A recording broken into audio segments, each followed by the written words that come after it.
But first, at one level, some will argue that the case of alleged rape in a federal minister's parliamentary office mainly concerns the victim, the perpetrator, the employer and the police.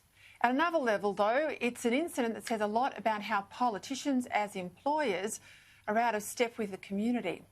At a deeper level still, it's a comment on the shallowness and the crassness of the broader parliamentary milieu, and not just the government parties here either, all sides of politics, the Greens and the crossbenchers too, replete as it is with people who are happy to make the rules but don't want to live by them.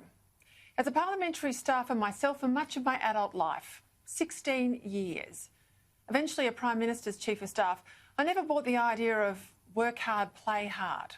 Anyone who worked in any office I ran knew I took a fairly dim view of the routine partying that goes on every Wednesday night in sitting weeks at whatever the current favourite Canberra watering hole might have been.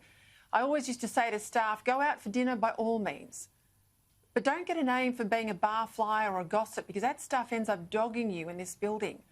Rightly or wrongly, that's true, and for women, sadly and wrongly, it's doubly so. Now, the lawyer in me says the accused has a right to innocence until proven guilty, and our system is built on that. But I also know how that building works, and a minister's office and a Prime Minister's office too. So I'll say this. Everything Brittany Higgins said last night shocked me, but none of it surprised me. That in itself is an indictment, isn't it? Now, I listened carefully to the Prime Minister's comments about Brittany's allegations today and her treatment by his ministers, and what he said, condemning it as he did in the strongest terms. And then asking one of his backbench MPs, Celia Hammond, a former university vice-chancellor, to conduct an inquiry into Parliament House culture, and one of his senior public servants to look at ways to improve the lot of staff, to improve the support. But it's not enough, is it? I'm sorry. Given this is an allegation of rape inside a minister's private office, it doesn't cut it for me. Neither an MP nor a public servant have any understanding of what political staff face in these jobs.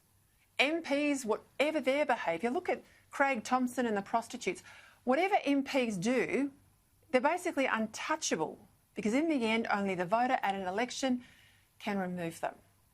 It's almost the same for the public servant. Indeed, the terms of their employment guarantees them job security and tenure, pay rises and protection.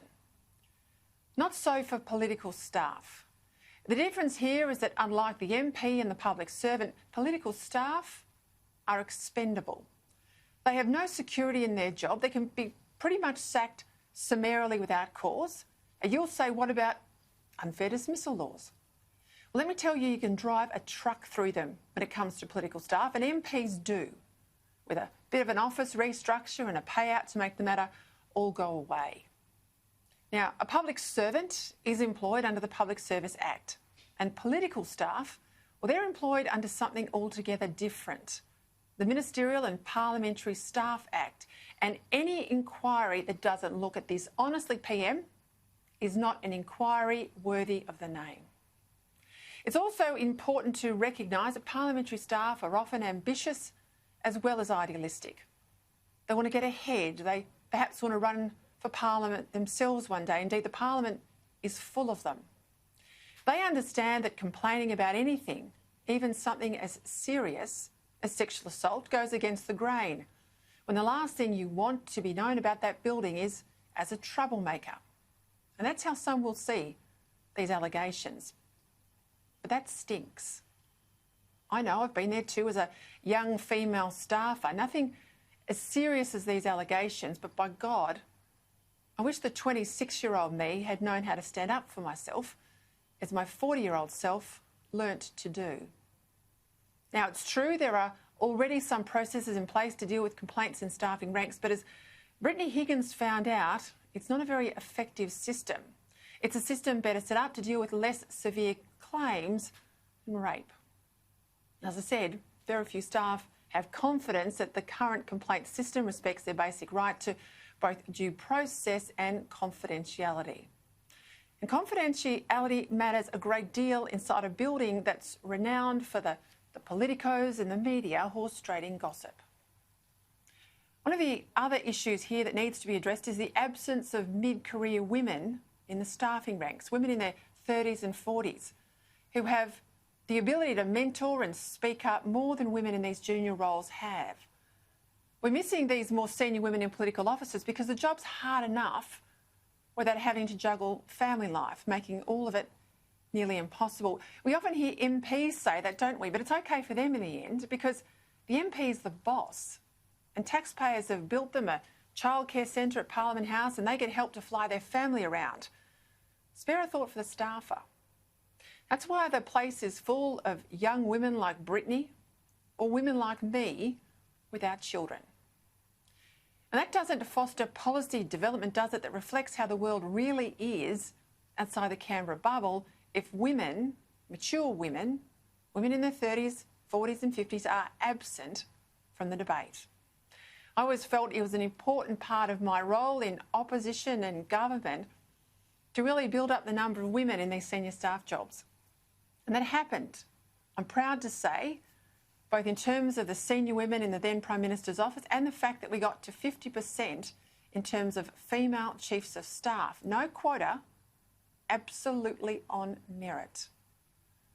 I even went so far as to set up a network for female staff precisely to give younger women the sort of solidarity that's needed to get ahead in politics or perhaps to run later if that's what they wanted to do. It's one of the many worthwhile initiatives that didn't survive the change to Prime Minister Turnbull.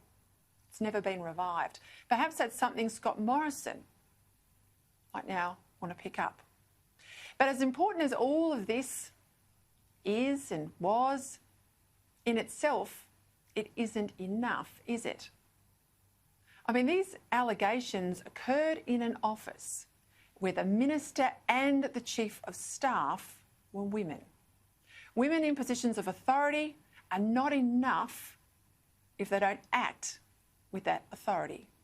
And on this, plainly, change has to occur at the top where the influence is the greatest, and that's the PM's office, and the PM must lead it.